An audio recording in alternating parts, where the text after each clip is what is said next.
আচ্ছা, এবার আমরা একটু হ্যামিল্টন গ্রাফ নিয়ে পড়তে চাই। তো অলরেডি আমরা অয়েলার সার্কিট দেখেছি, অয়েলার পাথ দেখেছি, সেটার সাথে একটু সিমিলার। অ্যান্ড সিমিলার হওয়ার কারণে এই দুটার মধ্যে মাঝে মাঝে একটু ঝামেলা লেগে যায়, মনে থাকে না যে কোনটার ক্ষেত্রে কী হবে। তো এক্ষেত্রে তুমি জাস্ট একটা জিনিস মনে রাখবা, অয়েলারের ক্ষেত্রে এজ আমি কাউন্ট করব, আর হ্যামিল্টনের ক্ষেত্রে ভার্টেক্স কাউন্ট করব। কাউন্ট করতে বলতে কী বোঝায়, অয়েলারের ক্ষেত্রে আমি খেয়াল রাখবো যে সবগুলো এজ কভার হচ্ছে কিনা, আমি যখন ট্রাভেল করব সবগুলো এজ আমি ট্রাভেল করছি কিনা সেটা আমি হিসাব রাখবো অয়েলারের ক্ষেত্রে।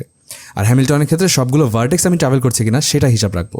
তো তুমি এখানে হচ্ছে অয়েলার থেকে ই দিয়ে তুমি এজ মনে রাখতে পারো চাইলে, তো সেটা বড় ব্যাপার না। আমরা হচ্ছে এক্সাম্পল দিয়ে এখন একটু বোঝার চেষ্টা করি।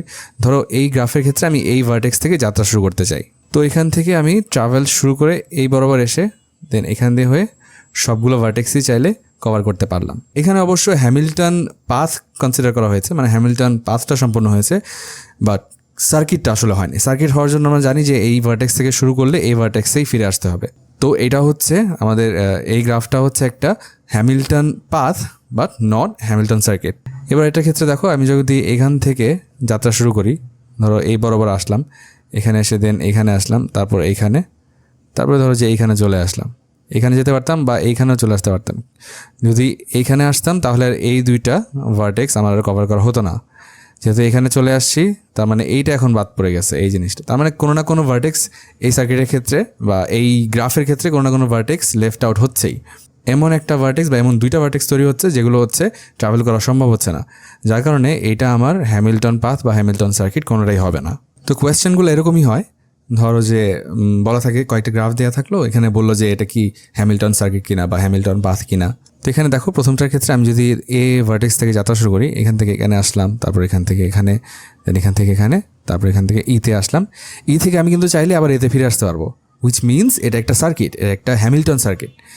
আমি সবগুলো ভার্টেক্সে ট্রাভেল করতে পারলাম এবং তার পাশাপাশি যে ভার্টেক্স থেকে শুরু করেছি যাত্রা সে ভার্টেক্সে ফিরে আসতে পারলাম, যার কারণে এটাকে আমি একটা হ্যামিল্টন সার্কিট বলতে পারি। আর এই দুইটা তো অলরেডি একটু আগেই দেখলা। সো এরকমভাবে এই কোয়েশ্চেনগুলো অ্যান্সার করতে হয়। তো এবার ধরো এই কোয়েশ্চেনটা দিয়ে দিয়েছে, এটা হচ্ছে তুমি একটু সলভ করার চেষ্টা করো, কয়েক সেকেন্ড পজ করে রেখে ভিডিওটা তুমি নিজে নিজে সলভ করার চেষ্টা করো।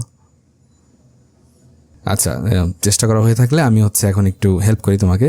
ধরো এইখান থেকে তুমি যদি যাত্রাটা শুরু করো, এখান থেকে আমি ধরো এখানে আসলাম, এখান থেকে এখানে এসে দেন আমি বাইরের অংশটুকু আগে কভার করে নিলাম, দেখি এটা কি হ্যামিল্টন সার্কিট হয় কিনা বা হ্যামিল্টন গ্রাফ হয় কিনা। তো বাইরের অংশ কভার করে আমি এখন একটু ভেতর প্রবেশ করি। ভেতর প্রবেশ করে আমি আবার এই বরাবর আসলাম, এই বরাবর এসে এইখান দিয়ে যাত্রা করে এদিক হয়ে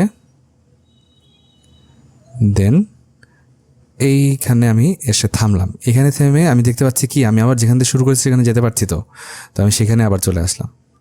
তো এইটা আমার একটা কি হলো, হ্যামিল্টন সার্কিট তৈরি হয়ে গেল। তো বলতে পারি যে এই গ্রাফটা হচ্ছে, হ্যাঁ অবশ্যই এটা একটা হ্যামিল্টন গ্রাফ, হ্যামিল্টন সার্কিট।